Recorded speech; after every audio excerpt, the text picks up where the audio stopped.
Salut à toi, aujourd'hui on se retrouve pour le jour numéro 2 de créer une marque en 365 jours. On va aujourd'hui voir tout ce qui est mood board et charte graphique. Je te fais pas perdre plus ton temps, on va passer directement sur l'ordi.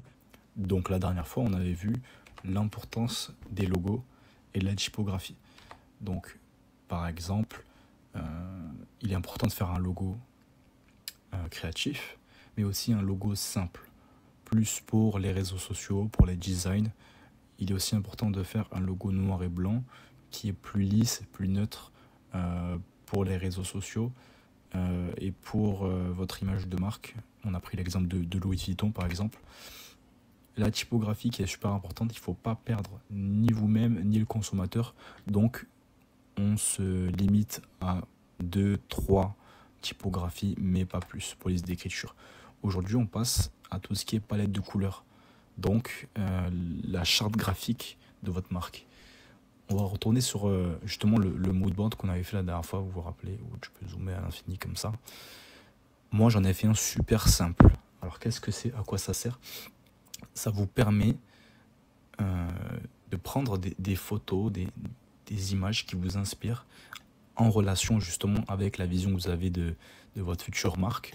Donc là par exemple, moi j'ai pris, vous voyez directement qu'il y a un teint rouge, vraiment rouge sang, rouge un peu de l'époque romaine. Donc là j'ai mis par exemple une photo de Gladiateur de Ilia Topuria qui est mon combattant préféré. Vous pouvez mettre une citation qui vous représente, qui vous inspire par rapport à cette marque. Qu'est-ce que vous voulez transmettre par exemple?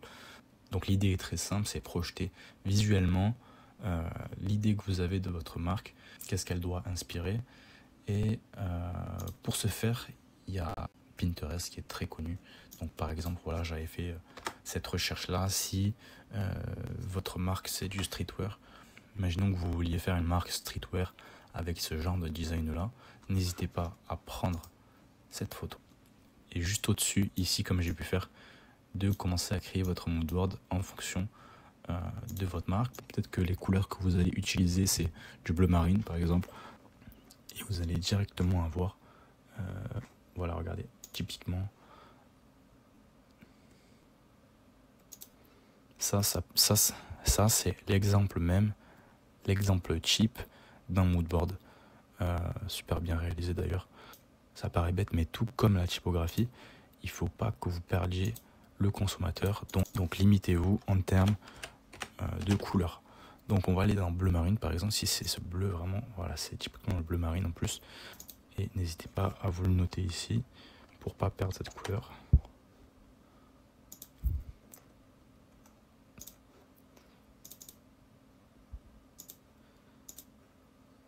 Ce soit du blanc un peu gris,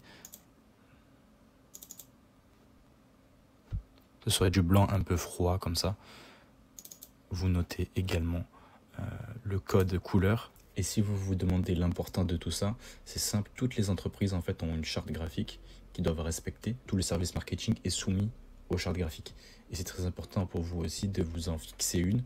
Alors, comme on est sur du créatif quand même, n'hésitez pas, si vous voulez faire des designs différents avec d'autres couleurs, mais déjà fixez-vous des couleurs de base à utiliser.